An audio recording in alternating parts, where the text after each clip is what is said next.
Well, hello, you guys. Welcome to Tarot Tuesdays. I'm going to give you an energy update that is pretty much what's going to be going on for you between Tuesday and Tuesday. This is also a very timeless reading, so it doesn't matter what time of the year, what time of the month, whenever you come across this video, this is what's going on for you between Tuesday and Tuesday at Tarot Tuesdays. Wow. Okay, so I'm going to be using the Everyday Witches Tarot. Very purty. I like this deck. It's very cheery. Very cute. I don't know. I just like it. Okay, so for your first card, we have Eight of Pentacles in reverse. We have the Emperor in reverse. Okay. And then we have the Seven of Wands. And the overall card is Page of Cups in reverse. I hope you can see all of those. So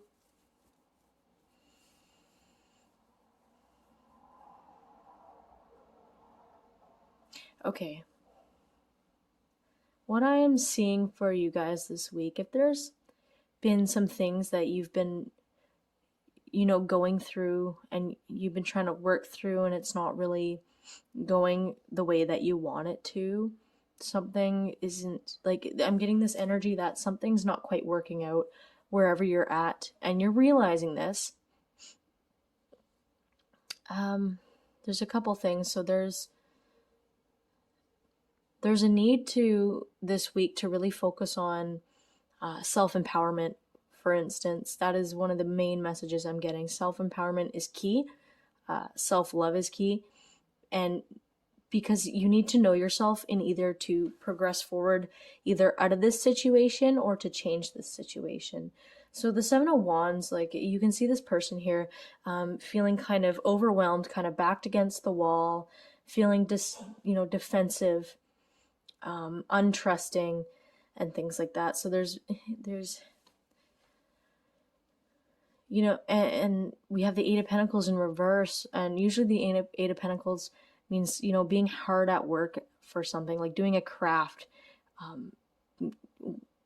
creating something, just being hard at work, essentially. And then the Emperor is kind of like, Aries energy is the ultimate leader, like the one who's in charge, confident, empowering, decision maker, things like that. So what I'm seeing in this situation is it's not working out, like whatever you're in, and I'm really feeling like this is like a job thing. There's a bit of a toxic work environment here, and it could be something to do with management. It could all because with the Emperor in reverse and the Eight of Pentacles in reverse, like, I'm really seeing like somebody, one of you, like, some of you guys, you're in a job place where you're really not enjoying the job. You're not really seeing where it's going. You're not seeing, like, you can't really see yourself being there long term. You're not enjoying the work itself.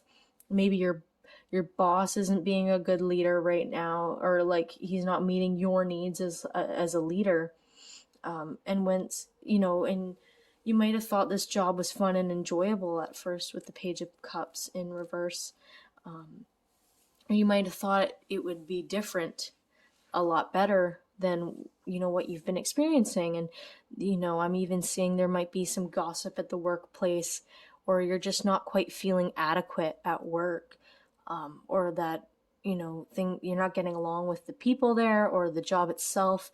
I'm just seeing like a lot of conflict, a lot of struggle to get even enjoy the process, like enjoying the work,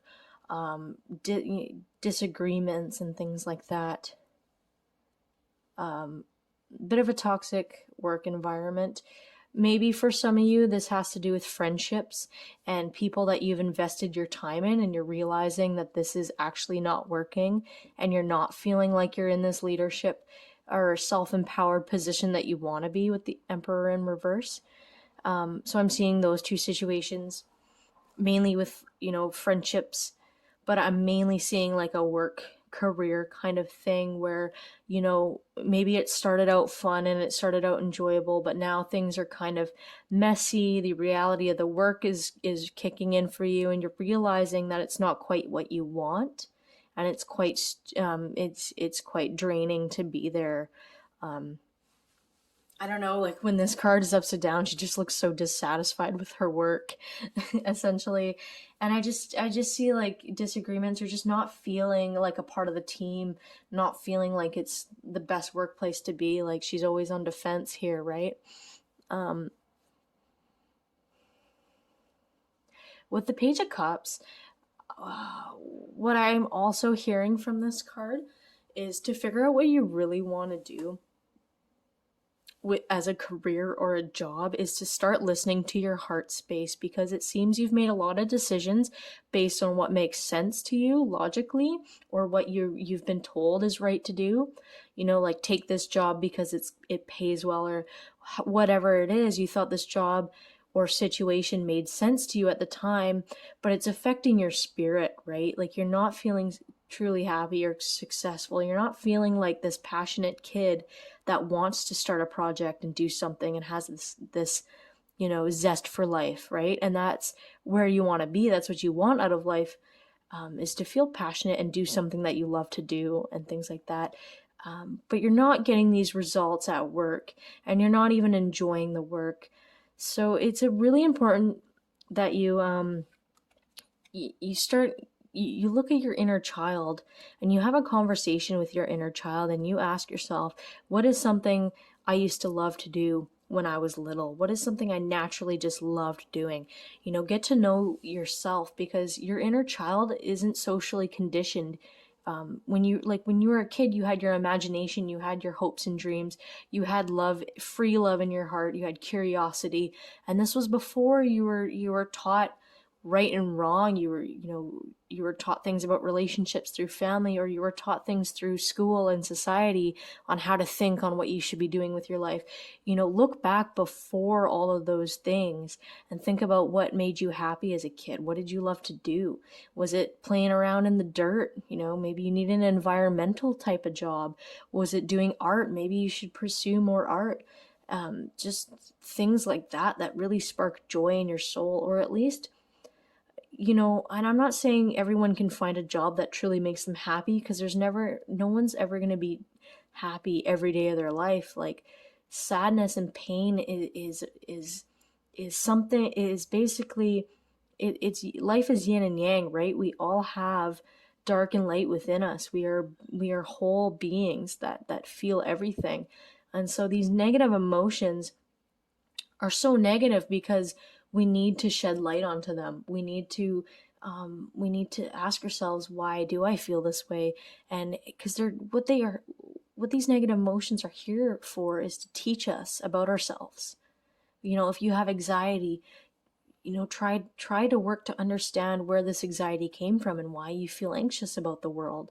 You might find some real truths about yourself.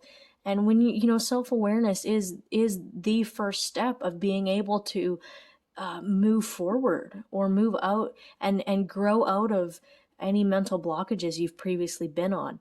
And the key to do that is to do inner child work, and to understand who you were before all that, before you learned how to feel anxious all the time, or before you learned to say that you're not worthy, or have self-worth issues, depending on what you've been through, right? I'm not saying everyone has it. We've all had issues where we don't feel, where we feel insecure and things like that. But there's, there's ideas that we have right now that put us in these situations that aren't really who we are at the core of at the core. Our authentic truths are much different, are often much different than how we appear on the outside. And the key is to look inward and get to know who you were before social conditioning, before you met peers at school and you talked a lot to your family, like, and your family told you what's right and wrong, or your, school and society. Yeah, just understand, get to know you in order to figure out what it is you want to actually be doing with your life, because this kind of situation that you're in is not going to change or get better unless you do the inner work, unless you do the self-love. You practice self-love. You start pursuing things that used to interest you and start opening up to things that might interest you as well, like just having an open mind. There's a need to break from routine and kind of explore your creative side and just try new things. This is a good week to try new things and step outside of your comfort zone, and come at opportunities and situations with a fresh young mind.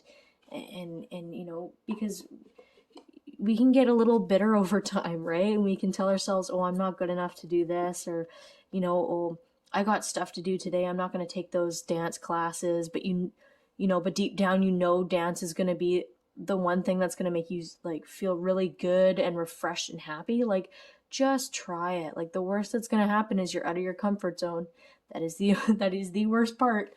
And once you can do that and be able to step out of there, you feel so good about it, even just making that decision, and you start to get braver and able to make more leaps forward.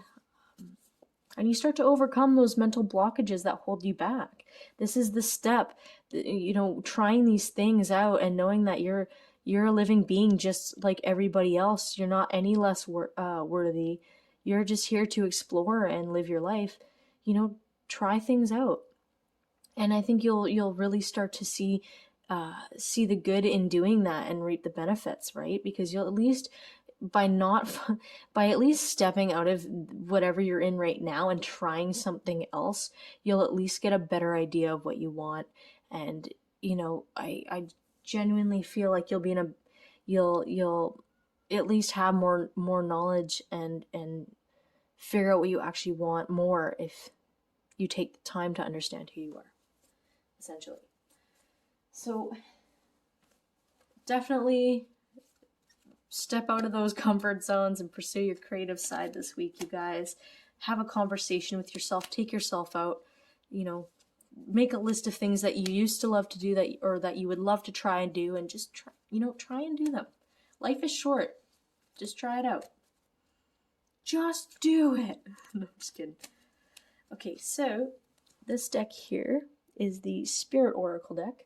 Very beautiful. Got it gifted for me by a co-worker a couple years ago. Nice gentleman. Very spiritual. So let's see, what extra advice do we have for you guys? Mother's love. A mother's love is reaching out to you at this time and holding you close. She knows how much you miss her and wants to remind you of the special bond of love. Can never be broken. Okay, so this doesn't even have to be specifically about mom, but okay, if you guys have had some inner child wounds about family, and maybe you've gotten some false core beliefs or subconscious beliefs about yourself that had led you to make these logical choices that weren't actually who you are, because sometimes we just forget who we are, right? Or we do things because our families think it's the right thing to do. I'm getting a few messages from this. So some of you have a mother watching over you that has passed on, that is now telling you, I remember what you liked as a kid. I remember who you were before everything, like before growing up. And, I remember it all, and I love you still, and I'm always here for you. But she wants you to pursue your happiness. She wants you, whoever she was in the physical world, this is her soul now speaking, and she wants you to follow your passions and follow your heart and be real with yourself. And she sees you, and she's seeing you with the utmost love. Souls are much different when they're in a higher dimension than the 3D world. So however the relationship was when she was alive, it's different when she passes on. She's left behind the third the third dimensional stuff, whether it was anger, resentment, if you fought a lot, it's all gone. She's let it go. And maybe you're, if there was, and maybe your mom's alive, but if you had an unhealthy relationship with her, if she was like a narcissist, or like you just didn't have a good relationship with her, this could have also be applying to your past as a child, and just looking at that too, right? Looking at your wounds as a child from loved ones, because those things really impact us when we're children, and start to implant ideas about what love is. Like when our parents treat us a certain way as a child, it teaches, and it doesn't, and it also, however we translate it personally, right? Like everyone has a love language, and however we accumulate that information of how we're treated when we're little is how we start to view love and relationships when we're older. So there's a lot of healing that needs to be here, coming from older loved ones. But I'm also seeing ancestral spirit guides, older spirit guides, that are mother figures, grandmother's figures, spiritually, that are looking down at you with love and care, and they want to assist you on this journey of looking inward and looking at your inner child, and coming at it from a place of love. My advice to you is, if you do inner child work, one of the best things you can do is, when you see it when you remember a very vulnerable position you were in as a child, imagine yourself picking up your child self and saying, hey, I'm here for you. I will always be here for you. You are never alone, and I've got you. And if you practice this while you're holding your own inner child, it is one of the most profound healing things I've ever experienced. Well, personally, it's teaching you that it's okay to love yourself, essentially, and that, things that happened in life, it wasn't your fault, and it's not because you were bad or anything like that. The truth of the matter is, the world is messy, and none of us know what the F we're doing. Like, parents and all, we have no idea what we're doing. We're all just doing the best we can to our extent of knowledge. And I think looking back and processing and healing that, and understanding, where you want to be in life, and things like that, like, it's all going to come from healing the past, So your week, sorry guys, it got a little heavy, but your week is definitely you really going back to your roots to kind of restart, so you can move forward in a different direction. Just because I can see that you guys aren't happy with the direction you're going. This is much needed, is looking back and processing some stuff. Okay, so I have one last card for you, and it is a affirmations card. I'll show you the deck cover. It's called The Universe Has Your Back. It's very cute. Okay, so your card is, I choose love no matter what. So yes, this is your affirmation. So this is a good week to think more about what you love, like your heart's desire, healing the heart, healing the past, learning to love yourself and forgive and let go of the things that have happened. And forgiveness isn't about accepting someone who's done you harm. It's more about letting it go so you can move on and heal and grow, and see it as something that made you stronger versus something that's holding you back. Choose love. Because love is the truth of who we are at the end of the day. Like, when you're a child, that's all you really are. You just love things, and then we get conditioned over time, and sometimes we lose track of like what love really is. But this is a good week to really take care of yourself, and show yourself self-love. And honestly, I would take some time out and just be with yourself a lot this week, and process some things and think about some things, make some decisions, and just be there for yourself. Yeah. Okay, guys, very powerful reading. I wish you all the best. I know you guys can do it, and life is all about those ebbs and flows. And whenever you enter a dark tunnel that's scary and makes you sad and anxious and things like that, like, there's always going to be that light at the end of the tunnel where you then walk out and you've come out, and you feel accomplished from that journey. So, don't give up. Our journeys are always filled with these kinds of things, right? But I can see that you're going to be coming out of this week very strong and learning a lot about yourself, which is awesome. All right, guys, have a wonderful time. Good luck.